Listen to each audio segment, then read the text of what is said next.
Que el Señor les bendiga. Vamos a comenzar el día de hoy con nuestro servicio. Vamos a darle gracias a Dios por la oportunidad que nos da de poder estar una vez más aquí reunidos. Aún faltan hermanos por llegar, pero oramos para que el Señor los traiga con bien. Así es que yo te invito a que hagamos una oración. El pastor nos dirige.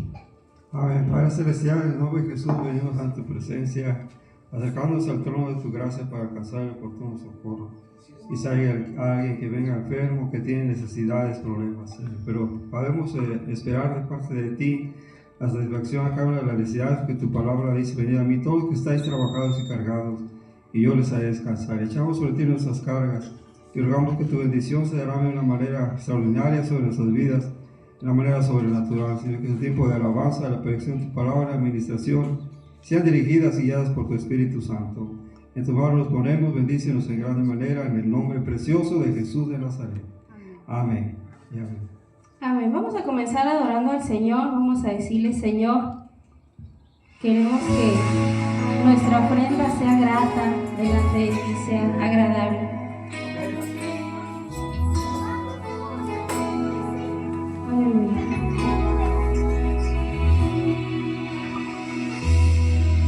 Cuando pienso en tu amor y en tu fidelidad, no puedo hacer más que mostrarme y adorar. Y cuando pienso en lo que he sido y hasta donde me has traído, me asombro de ti.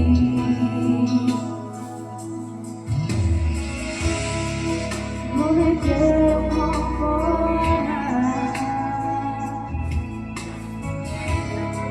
y he probado y quiero más. Yo quiero enamorarme más de ti. Enséñame a amarte y a vivir conforme a tu justicia y tu verdad.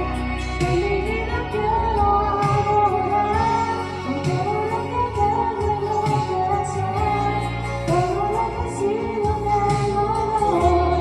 Que mi vida sea para ti, como un perfume a tus pies.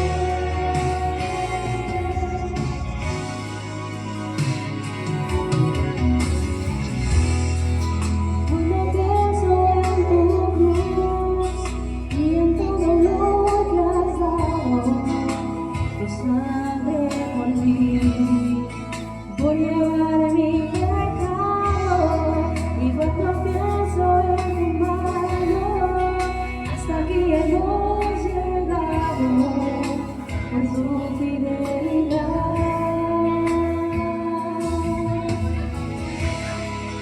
No me quiero conformar,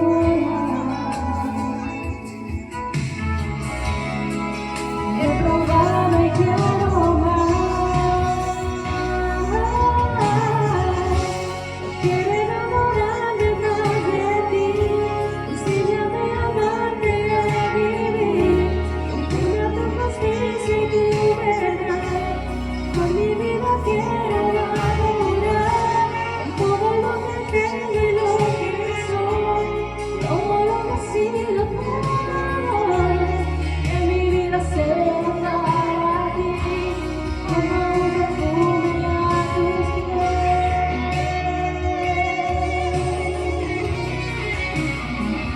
Sí, Señor, adelante en nuestra alabanza.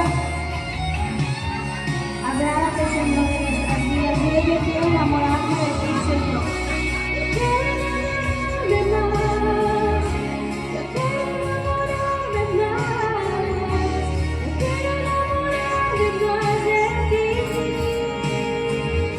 Señor. Yo quiero enamorarme más. Yo quiero enamorarme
exaltando al Rey de Reyes, porque lo que Jesús hizo, lo hizo por amor a ti, por amor a mí. Por eso hoy decimos, Cristo moriste en una cruz, pero resucitaste al tercer día. Ayúdame aquí con tus palmas.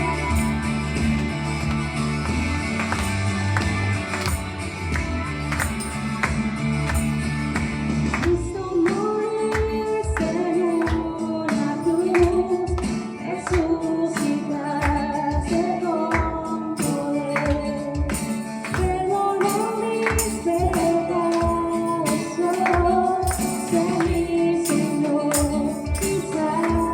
Cámbiame otra vez, ayúdame a hacerte bien. Cámbiame otra vez y ayúdame a hacerte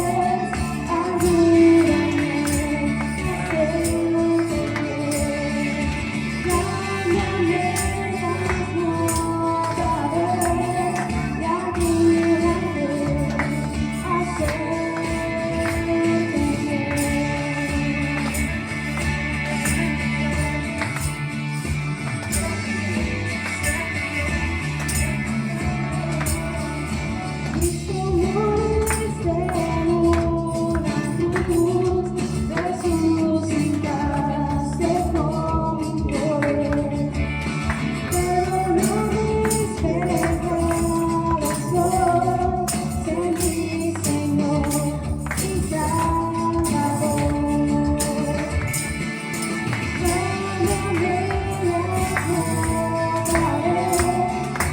Cámbiame otra vez, ayúdame a hacerte bien. Cámbiame otra vez, ayúdame a hacerte bien.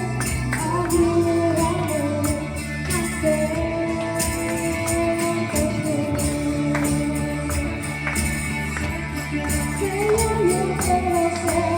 Cámbiame otra vez, ayúdame a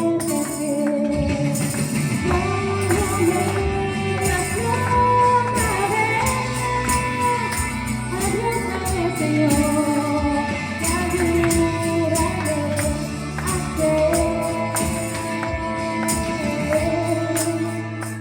hacerte bien.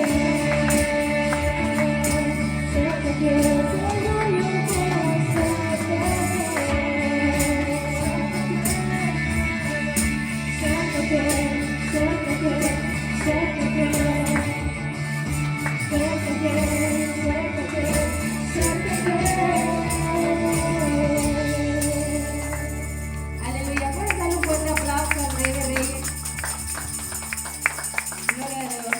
Puedes tomar tu asiento, vamos a disponer nuestro tiempo para escuchar la predicación de las 7 palabras y vamos a participar por primera vez aquí en la iglesia de la Santa Cena. Así es que el Señor les bendiga.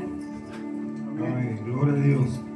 Bien, amados hermanos, en esta ocasión vamos a tener la palabra profética que escribió Isaías en el capítulo 53, en donde se describe el sufrimiento del Mesías y que revela cómo se cumplió en la persona del Señor Jesucristo de una manera exacta, de tal manera que podemos ver el cumplimiento de la profecía en la persona del siervo sufriente del Señor Jesucristo. Isaías capítulo 53, vamos a leer esa parte de la escritura. Si se puede, yo leo un versículo, ustedes me ayudan con el siguiente, para que juntos leamos la palabra de Dios del versículo 1 al versículo 12. Dice así la palabra de Dios en el nombre del Padre, del Hijo y del Espíritu Santo. ¿Quién ha creído a nuestro anuncio? ¿Sobre quién se ha manifestado el brazo de Jehová?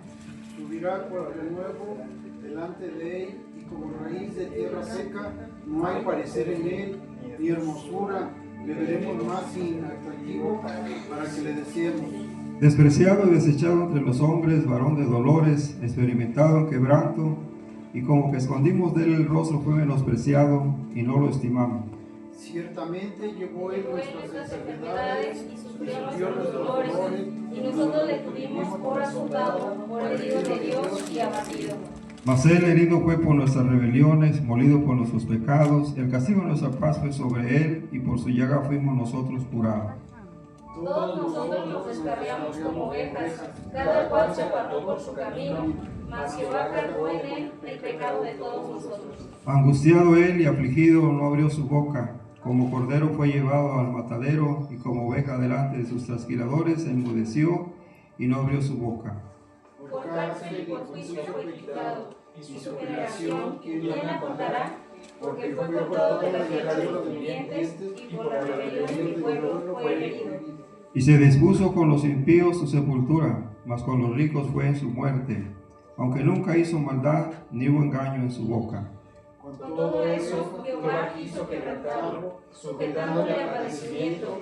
Cuando haya puesto su vida en expiación por el pecado, verá linaje, vivirá por largos días, y la voluntad de Jehová será en su mano prosperada.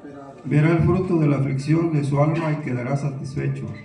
Por su conocimiento justificará mi siervo justo a muchos, y llevará las iniquidades de ellos. Por tanto, yo le daré parte con los grandes, y con los fuertes repartirá despojos, por cuanto derramó su vida hasta la muerte, y fue contado con los pecadores, habiendo él llevado el pecado de muchos y orado por los transgresores. Padre amado, gracias por tu palabra. Gracias, Señor, porque en cada ocasión que abrimos su palabra, nosotros somos edificados y bendecidos. Gracias este momento que estamos reunidos aquí en este lugar, que sabemos que donde están 2 o 3 en tu nombre reunidos, ahí estás tú en medio de ellos. Dirígenos, guíanos con tu Espíritu Santo y danos abundante bendición en este día a través de la predicación de tu palabra. Te damos gracias en el nombre de Jesús de Nazaret. Amén. Gloria a Dios. Todos en sus lugares, mis amados hermanos.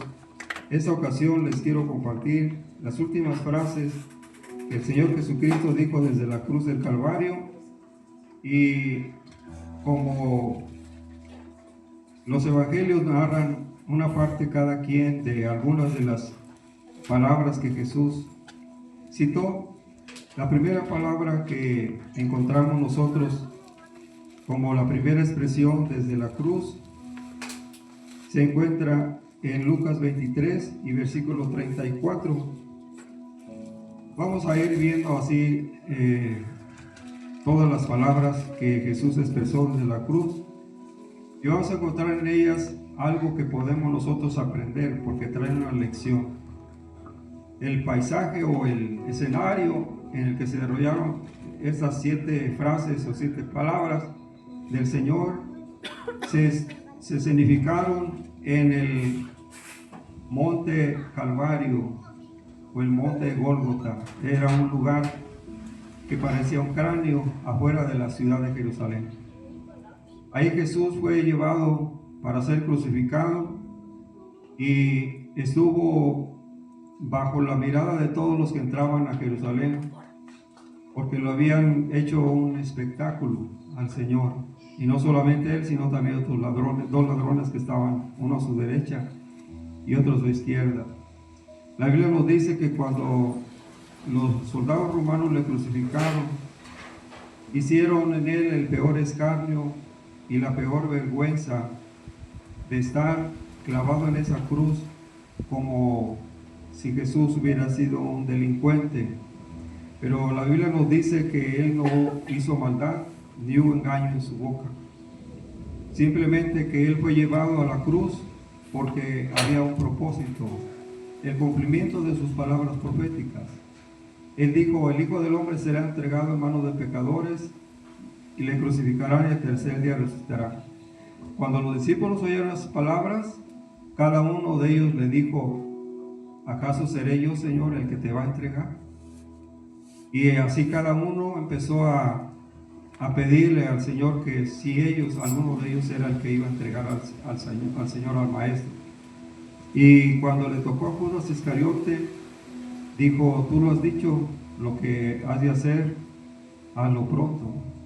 Y se fue a ofrecer a los fariseos y a los sacerdotes de ese tiempo, entregar a Jesús para que fuera crucificado. La Biblia nos dice que después fue llevado al pretorio y allí fue azotado, escupido, burlándose de él. Le hicieron traje escarlata, una caña en la mano como si fuera un cetro. Le pusieron una corona de espinas en la frente y le decían: salve, rey de los judíos. Sabes, hermano, todos esos insultos, todos esos agravios, el Señor los sufrió. Pero fíjate lo que dice la primera palabra que Jesús expresó de la cruz: Padre, perdónalos porque no saben lo que hacen. Él enseñó algo, o puso en práctica algo que él había enseñado: el perdonar. Y sabes que la palabra del Señor nos dice que Jesús dijo: si nosotros no perdonamos a los hombres sus ofensas, tampoco nuestro Padre que está en los cielos nos perdonará nuestras ofensas. Y tener la capacidad de perdonar para muchas personas es difícil, pero no para aquel que está en Cristo y que ha nacido de nuevo.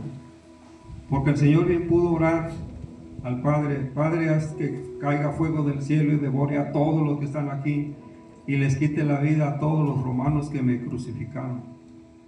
Pero no lo hizo. Él pidió perdón por aquellas personas que le habían hecho. Y sabes, hermano, cuando hace algunos años a mí me asaltaron, me dieron un balazo en la cabeza y una puñalada cerca del corazón. Después de 2 años, las personas que me hicieron esto cayeron a la cárcel. Yo fui a predicar a la cárcel del Patio Chico, así le llaman, en Celaya, al Cerezo, donde están los más peligrosos, los más despiadados delincuentes. Y cuando yo les prediqué acerca de la experiencia que yo he vivido, uno de ellos me dijo: aquí están los que le hicieron eso. Le dije: diles que venga, que yo quiero hablar con ellos, decirles que yo los perdono. Y dijeron: no, es que les da mucha vergüenza por lo que le hicieron. Y allá están adentro. Bueno, entonces mira, les dices, cuando vayas y los veas, les dices que yo los perdono de todo mi corazón, porque desde el primer día que ellos me hicieron eso, yo los perdoné con todo mi corazón. Y nunca pedí que los castigaran con la cárcel por intento de homicidio. Yo no metí denuncia ni les hice eso para no cargarles años de cárcel. Del 95 para acá han pasado 31 años y no recuerdo si les dieron 40 o 50 años de prisión. No sé si todavía estén allí o si hayan salido. Pero en lo que a mí me tocó, yo les perdoné lo que me hicieron. Yo no guardé rencor ni resentimiento hacia ellos desde el primer día que me hicieron eso. Sí se puede perdonar cuando tú tienes la capacidad de tener el corazón del Señor. Porque dice la Escritura que David era un hombre conforme al corazón de Dios. Y entonces sí se puede que nosotros podamos perdonar. Yo les decía que los perdonaba de todo mi corazón y que no tenía nada en contra de ellos, ni pedía nada en contra de ellos. Al cabo del tiempo, no sé si habrán salido, si todavía están ahí o si ya murieron, no me doy cuenta. Pero sabe que, hermano, en mí estaba siempre esa decisión de perdonarles por lo que ellos me habían hecho. Y así como en esa parte de mi vida, pues yo tuve que hacer lo que dice el Señor: perdonar a los hombres sus ofensas, porque si no, el Padre no me perdonaría lo que yo le ofendía. Dice el Señor: Padre, perdónalos porque no saben lo que hacen. Es su primera expresión desde la cruz. Y la segunda se refiere a un hecho de alcanzar a algunas personas que estaban cerca de él, uno de ellos un malhechor. Lucas 23, 43. La segunda exclamación: de cierto te digo que hoy estarás conmigo en el paraíso. Jesús fue crucificado con 2 ladrones, uno a su derecha y otro a su izquierda. Los dos habían sido puestos en la cruz como un escarmiento, como una lección al que se quisiera sublevar contra el imperio romano. Y la posición que guardaban ellos era de ser como cómplices de el que estaba en medio. Pero al poner a Jesús en medio de los dos, significaba que el que estaba en medio era peor que los que estaban a la derecha y a la izquierda. Pero sin embargo la Biblia dice que no hubo engaño en su boca ni hizo mal. sino que él ocupó ese lugar inocentemente sin tener culpa. Y lo revela así el relato de la Escritura. Cuando el malhechor que estaba ahí cerca de Jesús vio al Señor, dijo: si tú eres el Hijo de Dios, sálvate a ti mismo y sálvanos a nosotros. Y el que estaba al otro lado le dijo: ¿cómo es que no temes a Dios estando en esta misma condenación? Nosotros a la verdad recibimos lo que merecen nuestros hechos, pero este ningún mal hizo. Y luego volteó sus ojos a Jesús y le dijo: Señor, acuérdate de mí cuando vengas en tu reino. Y Jesús le dio esa respuesta en la segunda frase: de cierto te digo que hoy estarás conmigo en el paraíso. Ese hombre encontró la salvación en los últimos momentos de su vida. Dios le dio la oportunidad de estar ese día junto a Jesús, quien murió no solamente por los israelitas, sino por la humanidad entera. Y sabes, amado hermano, oportunamente ese ladrón se arrepintió y pudo encontrar salvación en los últimos minutos de su vida. Algo parecido es lo que ha sucedido con muchas personas a las que yo he llevado a los pies de Cristo antes de fallecer. Y sabes, hermano, cuando he tenido esa oportunidad de llevar un alma a los pies de Cristo, aun cuando ya son los últimos momentos de su vida, yo pienso que Dios oportunamente alcanza con la salvación a los que están en esos trances o esas situaciones, porque Dios no quiere que nadie se pierda, sino que todos procedan a arrepentirse. Y Dios lo hace de esa manera porque tiene un propósito. El propósito de Dios es que Él no quiere la muerte del impío, sino que se convierta y viva. Y he tenido la oportunidad de llevar personas a los pies de Cristo en sus últimos momentos de vida. Hace algunos años, casi como más o menos como 20 años, yo estaba predicando en el canal allá en San Juan de la Vega, y cuando yo predicaba en ese lugar, una mujer pasaba con un megáfono y me insultaba, me decía muchas maldiciones, y era la encargada de la peregrinación del Niño de las Maravillas, así le decía ella, ¿verdad? Y entonces me insultaba cuando pasaba por ahí. Después de un tiempo, esa persona tenía una nuera que iba con nosotros a la iglesia, y la nuera le dijo: ve con el pastor para que ore por ti. Tenía cáncer en el hígado. Entonces le había cortado el hígado y volvió a brotar.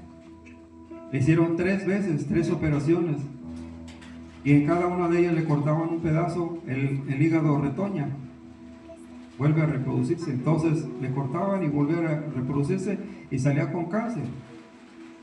Entonces la tercera operación que le hicieron, ya le dijeron que el cáncer había brotado otra vez.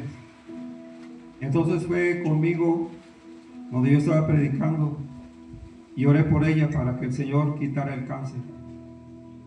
Entonces ya después, cuando fue a San Luis Potosí, donde la estaban atendiendo y le hicieron un ultrasonido, hallaron que el hígado estaba completamente sano y no tenía absolutamente nada de tumores cancerosos. Dios la sanó con su poder. Dios hizo ese milagro extraordinario en la vida de ella. Entonces comenzó a congregarse con nosotros. Muchas personas de la comunidad sabían de lo que ella había experimentado porque tenía una carnicería, y mucha gente de ahí la conocía. Después de que el Señor la sanó y que empezó a congregarse con nosotros, llegó el tiempo en que ella se tenía que ir, que iba a morir. Y recuerdo que cuando era un día miércoles en la tarde, yo fui a predicar la palabra de Dios, y luego cuando salí me dijeron que estaba en casa ya grave, que fuera a hablar con ella. Cuando yo llegué con ella, me dijo: pastor, le quiero decir algo. Mire, yo antes era la encargada de la peregrinación del Niño de las Maravillas, y cuando usted predicaba allá en el campo, yo pasaba con el megáfono y lo insultaba, le decía de maldiciones. Si no se acuerde, pero yo era la que hacía eso y quiero pedirle perdón. Dije, sí, está bien, yo le perdono de todo mi corazón. Haga cuenta que no me dijo nada y le perdoné. Y luego le dije, ¿sabe qué? Yo voy a orar por usted para que usted arregle sus cuentas con el Señor, porque de seguro ya para mañana usted está allá con el Señor y allá no hay enfermedad, ni muerte, ni dolor, ni sufrimiento, ni llanto, ni nada. Hizo la oración conmigo. Recuerdo que ella lloraba mucho porque estaba realmente arrepentida de lo que me había dicho. Arregló sus cuentas con el Señor y el día siguiente ella se fue, murió. Pero ella tuvo la oportunidad de arreglar todo y de pedir perdón a quien había ofendido, o sea, a mí. Y yo casi ni me acordaba de que había sucedido eso. Y le perdoné el agravio. Y sabes, hermano, en otras ocasiones también he experimentado esos casos en los que como última ocasión, esas personas arreglan sus cuentas y se van con el Señor. ¿Por qué? Porque Dios no quiere que nadie se pierda. Dios lo que quiere es hacer una obra maravillosa en sus vidas y nos pone a nosotros como instrumentos en sus manos para lograr que esas personas se reconcilien con Dios. Y lo importante de esto es sus propósitos y sus planes. Dios no quiere que nadie se pierda, sino que todos procedan a arrepentirse. Y es por eso que el Señor nos ha llamado a vivir aún en esas situaciones en que las personas ya están a punto de morir. Había en San Juan de la Vega un hombre que estaba ciego. Era un ancianito ya de muy avanzada edad y no podía salir de la casa, siempre estaba ahí en su casa. Y recuerdo que su hijo había sido liberado de las drogas. El otro hijo, Dios le dio un corazón nuevo porque tenía cardiopatía y el corazón lo tenía dañado, y Dios lo sacó de la idolatría porque era el sacristán ahí en San Juan de la Vega. Y el Señor tocó su corazón, se convirtió al cristianismo y Dios le dio un corazón nuevo. Y entonces ese ancianito estaba así, chaparrito, flaquito. Y recuerdo que yo fui a hablar con él. Y aunque no veía, porque estaba totalmente ciego, yo le dije a esa persona, usted tiene que arreglar sus cuentas con Dios. Miren lo que Dios ha hecho en la vida de sus hijos. A su hijo le dio un corazón nuevo. Al otro lo sacó de la esclavitud de las drogas. Ha habido bendición en esta casa desde que el Evangelio llegó a sus vidas. Me dijo, sí, yo lo comprendo.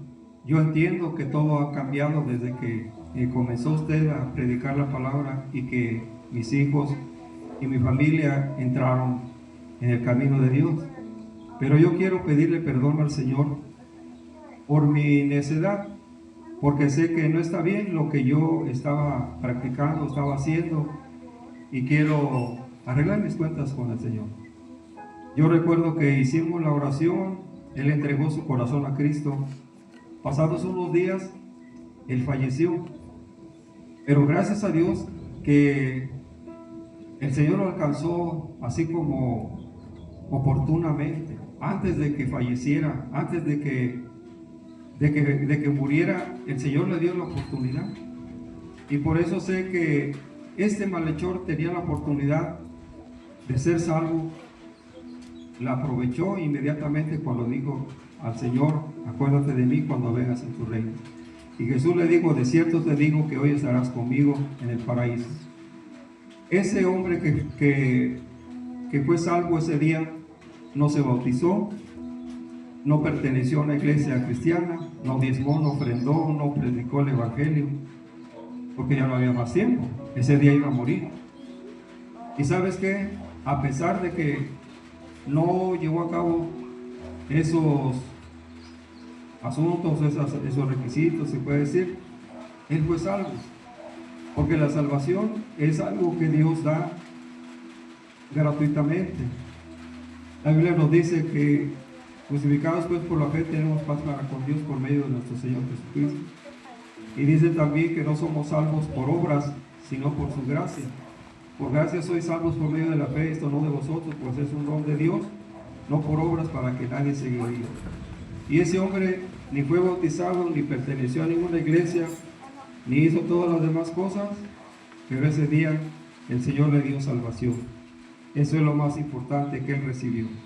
La tercera exclamación en Juan 19, 26 y 27. Dice la palabra del Señor que vio a María que estaba bajo la cruz y le dijo a María, mujer, he ahí tu hijo. Y luego dijo a Juan, el discípulo amado, he ahí tu madre. Y desde ese día el discípulo la recibió en su casa. ¿Sabes, hermano? Cuando nosotros nos ponemos a analizar el entorno familiar del Señor Jesucristo, que nació en Belén, luego después fue a Egipto, y después de que murió Herodes, José y su familia se instalaron en la ciudad de Nazaret. Y ahí creció el Señor como uno más de los habitantes de Nazaret. Cuando Jesús comenzó a predicar y que volvió a Nazaret, a las personas que le conocían, a los de la comunidad, la gente decía, ¿quién es este hombre? ¿Acaso no es Jesús, el hijo de José el carpintero? ¿No se llama María su madre? Sus hermanos, Simón, Judas, Jacob, ¿y sus hermanas no están con nosotros? O sea que Jesús tenía una familia de hermanas y de hermanos en la carne. ¿Y sabes qué, amado hermano? Esos hombres se preguntaban, ¿quién es él? Si nosotros conocemos que esta es su familia. Ahora ponte a pensar esto. ¿Por qué Jesús le dice a María que se quede en el hogar de Juan? ¿Y por qué Juan le dice, recíbela en tu casa? Y los hermanos de Jesús y las hermanas de Jesús, ¿por qué no se hicieron cargo ellas o ellos? Tal vez podría ser, es que cada uno formó su familia y se fueron a otro lado, o estaban viviendo aparte, ¿quién sabe? Pero lo que yo te puedo asegurar es que en el lugar de Juan había un lugar donde iba a encontrar María amor, porque Juan era el discípulo del amor, y las tres cartas que escribe, primera, segunda y tercera de Juan, el tema central es el amor. Y el discípulo del amor es Juan. Juan escribió esas tres epístolas y también el libro del Apocalipsis. Mire, hermano, el Señor sabiamente instaló a María en la casa de Juan porque era un lugar donde fluía el amor, donde había armonía. Ponte a pensar esto. ¿Es así tu hogar? Tu hogar también puede ser un hogar donde reine el amor, la armonía, donde reine el aprecio, el apoyo. Porque eso es lo que buscó Jesús cuando dejó a María en la casa de Juan.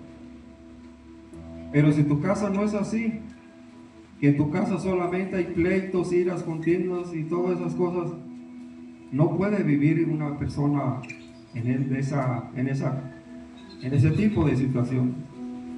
Se necesita que en el hogar haya apoyo, haya amor, haya comprensión, que haya aprecio, y entonces todo fluirá.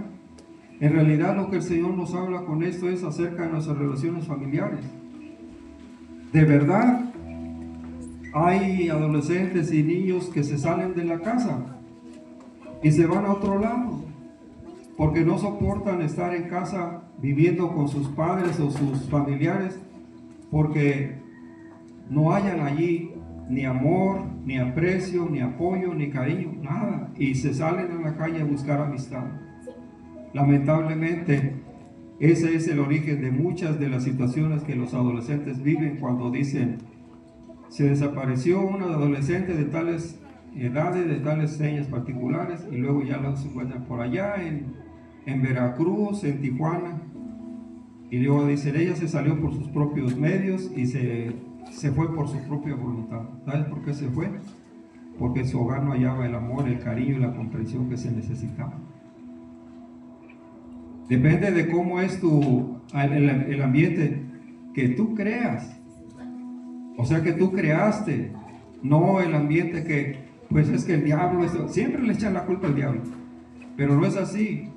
Lo que tú creas, el ambiente que tú creas es de acuerdo a lo que tú haces. Cuando tú te peleas con tu esposo o te peleas con tu esposa, cuando haces escándalos y gritas y sabe cuánta cosa, ahí no mora el Señor. Allí no hay amor, allí no hay aprecio, allí no hay apoyo. Es pura obra del diablo, porque el diablo viene a hurtar y matar y destruir, y Cristo viene a darnos vida y vida en abundancia. ¿Será que lo que oyen tus vecinos es algo bueno? ¿Será que lo que dicen tus vecinos de ti son cosas positivas, buenas? ¿O son otras?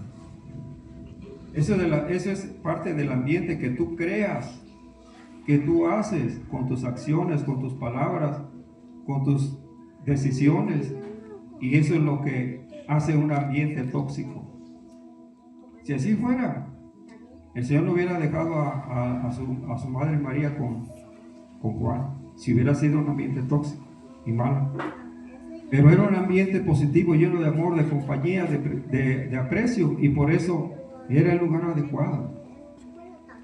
Tenemos que saber cuál es el ambiente que estamos creando con nuestras actitudes, con nuestras conductas. Y si es un ambiente negativo, modificarlo. ¿Por dónde empezamos? Pues empezamos por nosotros mismos. Empezamos por uno mismo. Y luego empieza a haber frutos, empieza a haber resultados. Y entonces toda la familia se lleva bien, armoniza bien, viven bien. Porque es el ambiente que se ha creado a través de la buena relación y la buena armonía. Dice la palabra del Señor también que cuando Jesús expresó su cuarta exclamación, las tinieblas cubrían la tierra, y entonces Jesús dijo su exclamación en Mateo 27:46: Dios mío, ¿por qué me has desamparado? Algo inexplicable había en esa frase. Porque si Jesús había dicho, mi Padre y yo somos uno, mi Padre y yo trabajamos, Él trabaja y yo trabajo, mi Padre trabaja conmigo. Le dijo a Felipe, ¿no crees que yo soy el del Padre y el Padre en mí? El que me ha visto a mí ha visto al Padre. Había una comunión, una interconexión perfecta entre el Padre y el Hijo. Entonces, ¿por qué dice Jesús, Dios mío, ¿por qué me has desamparado? Porque hay un elemento que impide la comunión del Hijo con el Padre, se llama pecado. Pero no era el pecado de Él, sino el pecado que llevaba encima, el pecado nuestro. Porque dice la palabra que nuestros pecados fueron sobre Él, y Él llevó en sí mismo nuestros pecados. Y por eso el Padre no puede estar en comunión con el pecado, y por eso se apartó. Y vemos que el Señor se desconcierta. Dios mío, ¿por qué me has desamparado? Esas palabras que Jesús expresa, una interrogante, a veces ha surgido también en mi vida. Yo a veces he pensado, ¿a cuántas personas le he beneficiado? ¿A cuántas personas les he ayudado? ¿A cuántas personas he orado por ellos? Dios los ha sanado, los ha levantado del parálisis, los ha sacado de la muerte. Otros los ha sanado de cáncer, de diabetes, de SIDA. Pero no apoyan al ministerio, no se encuentran en los caminos de Dios, no sirven a Dios. Digo, ¿por qué? ¿En qué fallé? ¿O por qué hicieron eso? Se suponía que debían de estar agradecidos y servir al Señor y buscar su rostro. Es lo lógico, es lo normal, lo que debía de suceder, o sea, la reacción correcta. Pero entonces, ¿por qué no? Y me pregunto, ¿por qué? ¿Sabes, amado hermano? Encontré que una vez también a Jesús así le pasó. Jesús oyó a 10 leprosos que decían, Jesús, Hijo de David, ten misericordia de nosotros. Eran leprosos. Y entonces el Señor se detuvo y les dijo, id y mostraos a los sacerdotes. En lo que ellos iban para dar testimonio de que habían sido sanados, su piel se restableció, se les quitó la lepra en lo que iban caminando. Y entonces uno de ellos regresó hasta donde estaba Jesús y le dio gracias. Y el Señor dijo: ¿dónde están los otros 9? Porque yo vi que eran 10. Y ninguno regresó a darle gracias, sino nada más uno. Así entendí yo que cuando yo me pregunto por qué, es que al Señor mismo también así le pasó. De 10 nada más uno fue el que regresó a darle gracias por lo que él había hecho. Y así he comprendido que muchas personas han recibido sanidades, milagros, solución de problemas y todo eso, pero no apoyan el ministerio, no sirven al Señor. ¿Por qué? Porque en su corazón no hay ese agradecimiento, esa gratitud hacia el Señor que hubo en ese leproso que después de ser sanado se regresó y le dio gracias al Señor. ¿Sabes, hermano? Yo estuve con una decisión desde que conocí al Señor, porque cuando yo me convertí al cristianismo, yo escuché estas 7 palabras, la predicación que marcó mi vida, porque yo comprendí que Jesús había muerto por mí y entregué mi corazón a Jesús. Recuerdo que mi hermana dijo: tú tienes que hacer una decisión, o eres cristiano o sigues siendo católico. Le dije: no, yo ya no soy católico, yo soy cristiano por la gracia de Dios. Y me entregué a Cristo, seguí los caminos del Señor, me bauticé en la iglesia cristiana, comencé a buscar ayudar en el ministerio, trabajar en el ministerio, hasta convertirme en pastor, porque esa era mi decisión. Cuando yo acepté a Cristo, le dije al Señor: yo quiero ser pastor como mi pastor, que trabaja mucho, que es muy sabio, que es muy intelectual, que sabe mucho de la palabra de Dios. Yo quiero ser como él y quiero ser pastor. Y Dios me concedió ese privilegio, esa bendición, porque Él tenía esos propósitos para mí. Yo nunca me aparté del Señor. Yo no tengo la triste historia esa de que yo conocí al Señor cuando estaba joven y luego me fui, me perdí, luego después regresé al camino del Señor y acabo de reconciliarme con Él. Yo no tengo esa triste historia. Mi historia ha sido de que cuando yo acepté a Cristo, me convertí, de ahí en adelante he seguido adelante fielmente al Señor. ¿Sabes qué, amado hermano? Depende de la decisión de cada uno lo que puede uno hacer o no. Pero yo estoy a los pies del Señor por gratitud, por agradecimiento. Y sé que cuando yo tuve ese asalto en el 22 de agosto del 95, al principio yo me preguntaba: ¿por qué? Yo me porto bien, yo hago las cosas correctas, yo hago las cosas bien, las cosas sanas, santas, no tengo ninguna cosa de qué avergonzarme. ¿Por qué me pasó esto? Y sabes que el Señor me dijo que Él había permitido que sucediera eso para mostrar su gloria, para mostrar su poder, para enseñarme que aún en el umbral de la muerte Él puede sacarte con su poder, porque no hay nada imposible para Él. Y lo entendí. Fue muy doloroso para mí. Después de ese evento me decían: usted nunca va a superar esto, tiene que venir a terapia de rehabilitación psicológica. Y yo no necesito eso. Yo tengo la palabra de Dios y la oración, y con eso yo voy a salir y me voy a restaurar completamente. Psicológicamente y mentalmente Dios me va a hacer fuerte. Aleluya. Y lo hizo. Yo volví a mi trabajo, volví a mi oficina y a desarrollar las mismas actividades que tenía. Inclusive me volví a sentar en el asiento en el autobús donde me hirieron.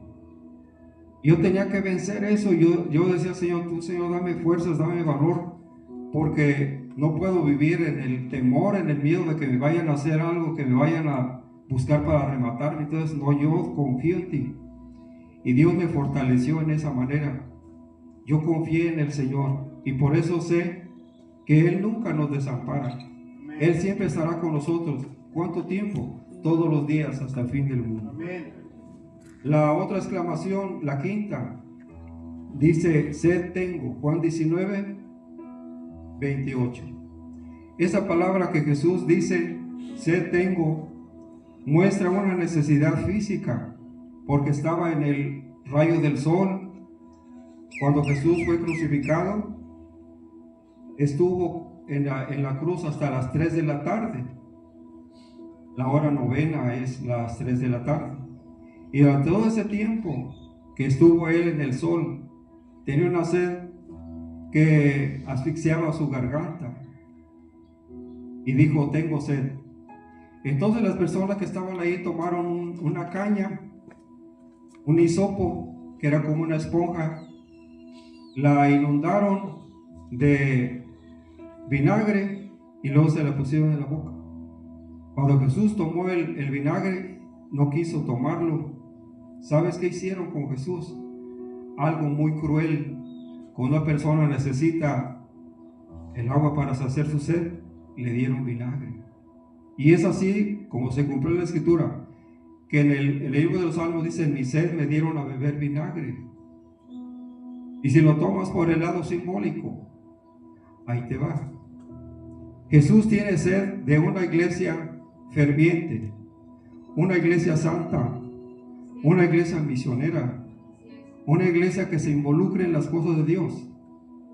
A cambio, ¿cuál es la reacción? La indiferencia, la indolencia, el no compromiso. Y cuando sucede esto, tú le estás dando el vinagre amargo de tu indiferencia, de tu indolencia.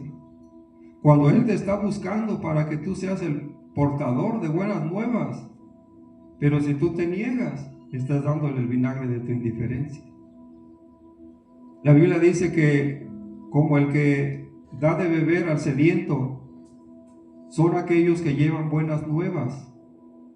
Porque sabes, cuando nosotros hacemos la voluntad de Dios, el Señor quiere y tiene sed de una iglesia que persevera, una iglesia que tiene dones, una iglesia que expulse demonios, que ore por enfermos y sane, tal como lo describe el libro de los Hechos. La iglesia cristiana de los primeros tiempos, no en el tiempo que vivimos, las mega iglesias, las iglesias con estructuras empresariales que no tienen nada que ver con el mensaje del Evangelio, porque el mensaje del Evangelio es poder, es salvación, es sanidad, es liberación, son milagros y prodigios, y eso no existe allá. Por eso el Señor tiene sed de que la iglesia vuelva a ser esa iglesia del libro de los Hechos, una iglesia que salía y predicaba el Evangelio a riesgo de morir, que llevaba el Evangelio como Felipe descendió a Samaria, oraba por enfermos, echaba fuera demonios.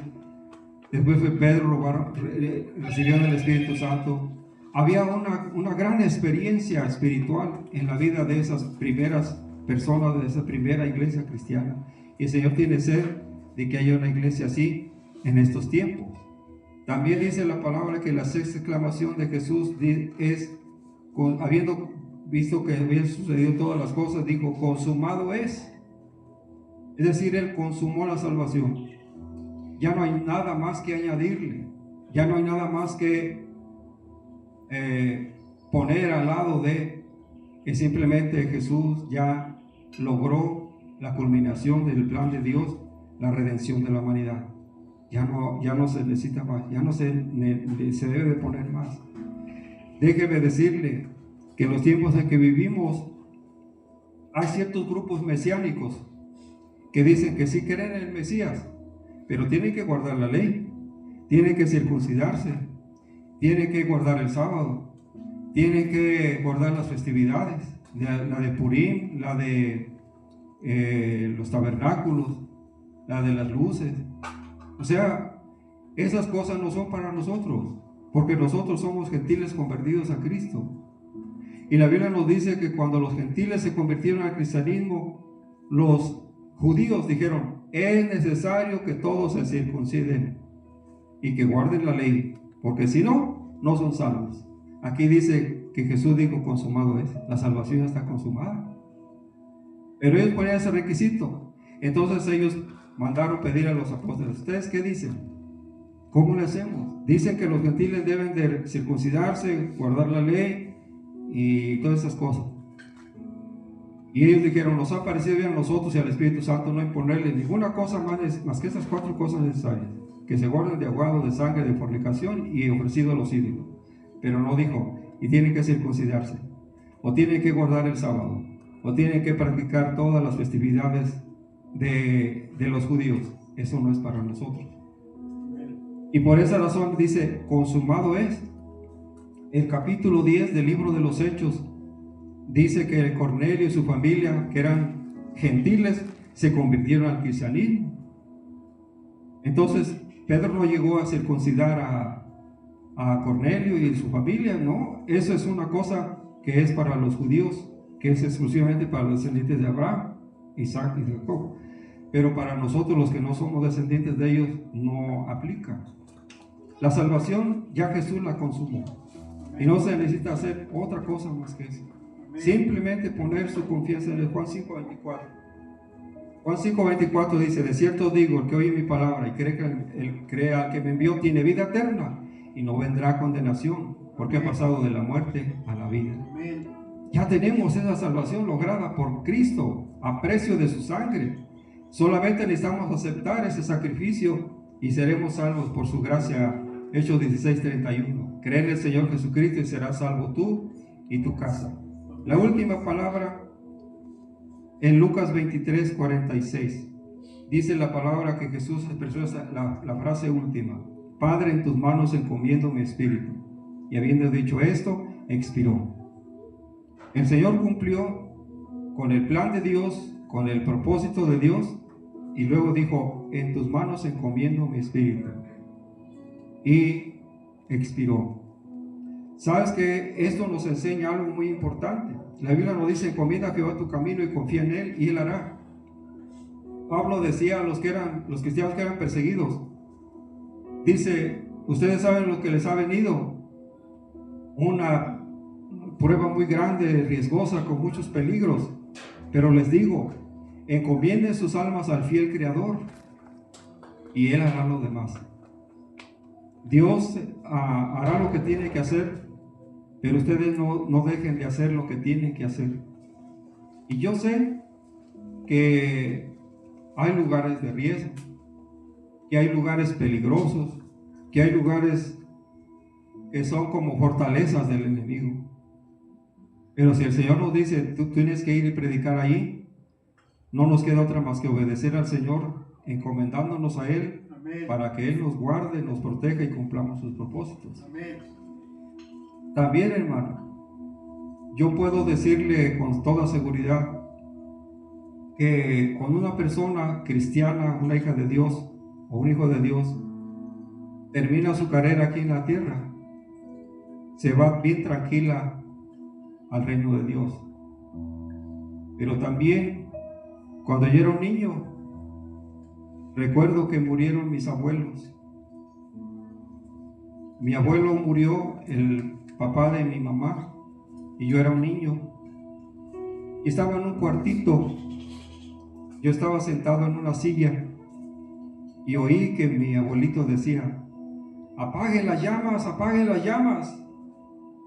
Estaba teniendo una visión del infierno. Y sabes, hermano, mi abuelito, antes de estar en Jalisco, él estuvo en Estados Unidos. En Estados Unidos le hablaron de la palabra de Dios, le compartieron del evangelio y él rechazó ese mensaje. No lo quiso, no aceptó a Jesús. Cuando él falleció, yo oía sus gritos de todo lo que estaba viendo. Cuando falleció mi abuelita, también fue lo mismo. Ella decía que veía lumbre por todos lados. Era una visión del infierno que le esperaba por no haber creído en el Señor Jesucristo, por no haber sido salva. Pero ¿sabe qué?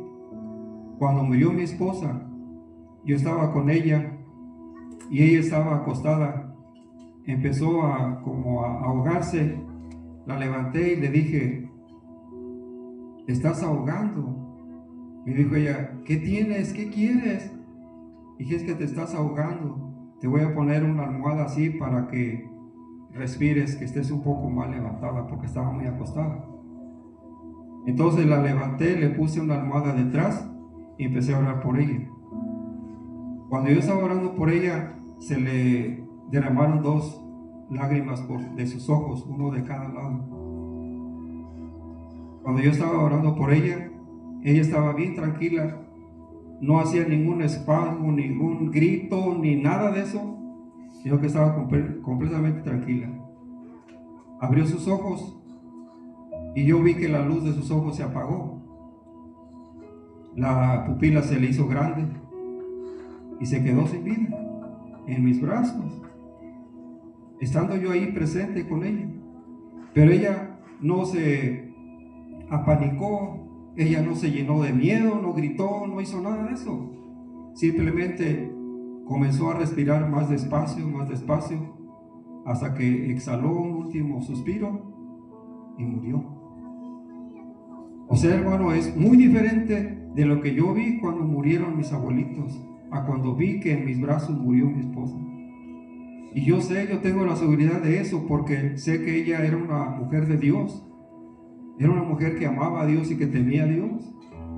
Y por eso yo estoy seguro de que cuando una persona entrega su corazón a Jesús y encomienda su alma, su espíritu en la mano del Señor, todo sale bien, todo está bien, no hay problemas, no hay gritos ni sombrerazos, simplemente esa persona está tranquila en su corazón.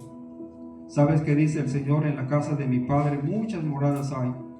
Voy a preparar lugar para vosotros, y si me fuere y os prepararé el lugar, vendré a vosotros y os tomaré a mí mismo, para que donde yo estoy, vosotros también estéis.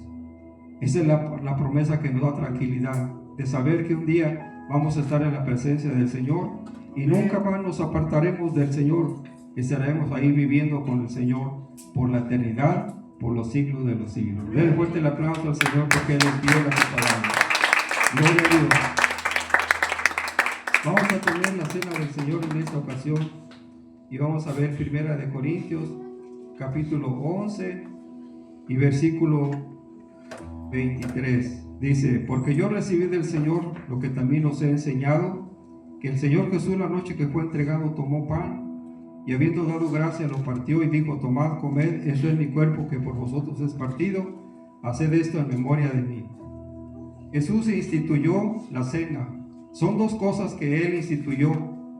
O sea, se sometió al bautismo, porque Jesús fue bautizado en el río Jordán por Juan el Bautista. Y dijo también el Señor: el que creyere fuere bautizado será salvo. Entonces ese es uno de los mandamientos que el Señor dejó, en los que Él mismo se involucró. Él se bautizó, nosotros también. Luego dice también que se celebró la cena del Señor en el tiempo de la Pascua. La Pascua es el tiempo en que se ocurre la última catorcena del mes de marzo y la primera catorcena del mes de abril. Se llama en el argot hebreo el mes de Aviv o el mes de Nisan, y siempre tiene que caer entre esas 2 fechas, las últimas 2 semanas de marzo o las 2 primeras semanas de abril. En ese tiempo Jesús murió en la cruz e instituyó esta cena del Señor precisamente en la Pascua, y lo hizo así: tomar el pan, que era el símbolo de su cuerpo, y luego tomar la copa de vino, que era el símbolo de su sangre. Y dice Pablo: yo les comparto lo que así mismo recibí, que el día que el Señor fue entregado, tomó pan, dio gracias, lo comió, después tomó la copa y la pasó entre todos los discípulos y les dijo: esta es mi sangre, la sangre del nuevo pacto, que por vosotros se derrama. Y así estableció que cada vez que hiciéramos esto, la muerte del Señor anunciamos hasta que Él venga. Amén. Vamos a hacer primeramente una oración, porque tenemos que pedirle perdón al Señor si de alguna forma le hemos ofendido, le hemos fallado, porque dice la palabra que el que toma la cena del Señor indignamente será culpado del cuerpo y de la sangre del Señor. Algunos se enfermaron y otros hasta se murieron por no respetar este acto o no llevar a cabo la cena del Señor dignamente. Y necesitamos entregar al Señor nuestras faltas, nuestras culpas, lo que hayamos cometido para que Él nos perdone y así podamos participar del pan. Padre amado, en esta hora pedimos perdón por nuestras faltas, nuestras culpas. Pedimos que tú nos limpies nuestro corazón, nuestra vida, y que podamos, Señor, tomar esta cena dignamente. Perdona nuestras faltas, perdona nuestras ofensas y ayúdanos a vivir en victoria y en bendición. Vamos a tomar este pan en señal de que creemos que tu cuerpo fue destrozado, fue crucificado por nuestras culpas, nuestros pecados, habiendo obtenido redención eterna por tu gracia y por tu misericordia. Te damos gracias en el nombre precioso de Jesús de Nazaret. Amén. Puede tomar su pan.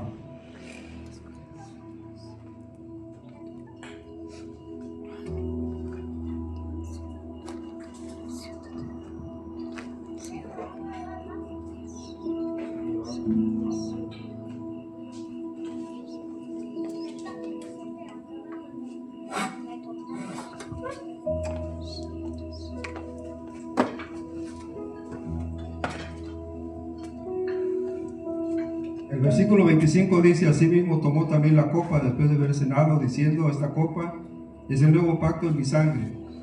Haced esto todas las veces que la bebiereis en memoria de mí. Vamos a dar gracias a Dios por la sangre preciosa de Jesucristo, porque dice la Biblia que la sangre de Jesucristo, su Hijo, nos limpia de todo pecado. Padre amado, te damos gracias en esta hora porque este vaso, esta copa, representa la sangre de tu Hijo Jesús. Sabemos que esa sangre preciosa vertida en la cruz del Calvario logró rescatarnos a vida y redimirnos a precio de sangre, la sangre preciosa de tu amado Jesús. Te pido ahora, Señor, que tú nos ayudes para seguir proclamando esta fe que está basada, Señor, en tu cuerpo y en tu sangre, que son los elementos con los cuales pudiste darnos salvación. Te damos gracias en el nombre precioso de Jesús de Nazaret. Amén. Puede tomar su copa.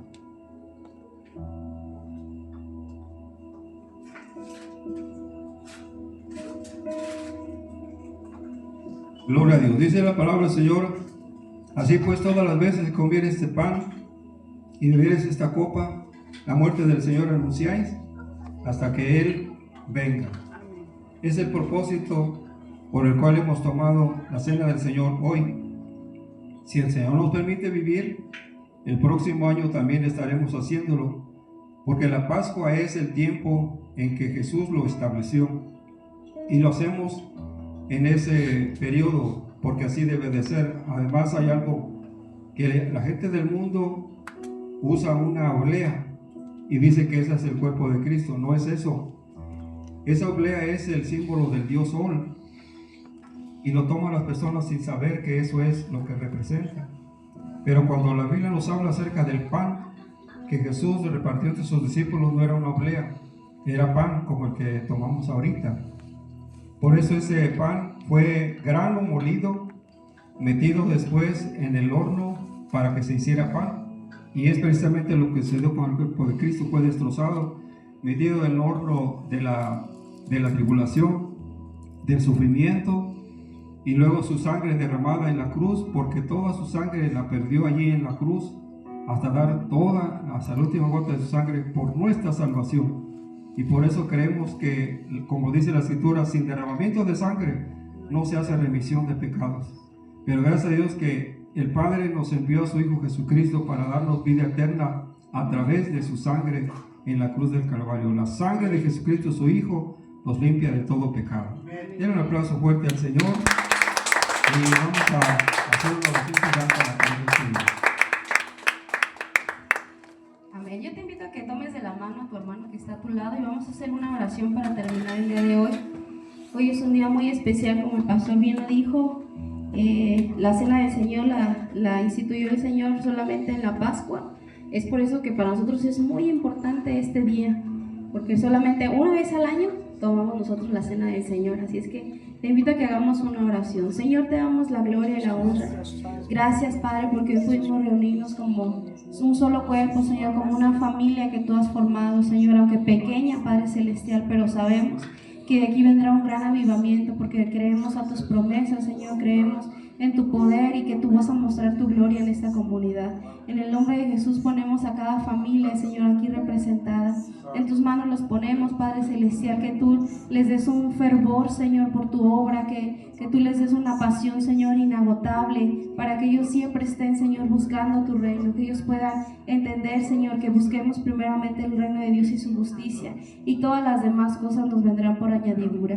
Esa provisión, esa sanidad, esa transformación que solamente viene de ti, Señor, que podamos experimentarla, Señor, y no solamente nosotros, sino también nuestras familias y toda esta comunidad, Señor. Hoy la entregamos a ti, Padre Celestial, en el nombre de Jesús, que cada familia, Señor, que está escuchando este mensaje, que pudo escuchar las alabanzas, Señor, que puedan ser tocados por tu Espíritu Santo. En el nombre precioso de Jesús te pedimos, Dios, que tú nos ayudes a ser una iglesia fiel, una iglesia, Señor, que permanezca activa, que permanezca trabajando, Señor, una iglesia misionera, Señor, que no vivamos en apatía, Señor, sino que salgamos, Padre Celestial, por aquellas almas que aún se están perdiendo.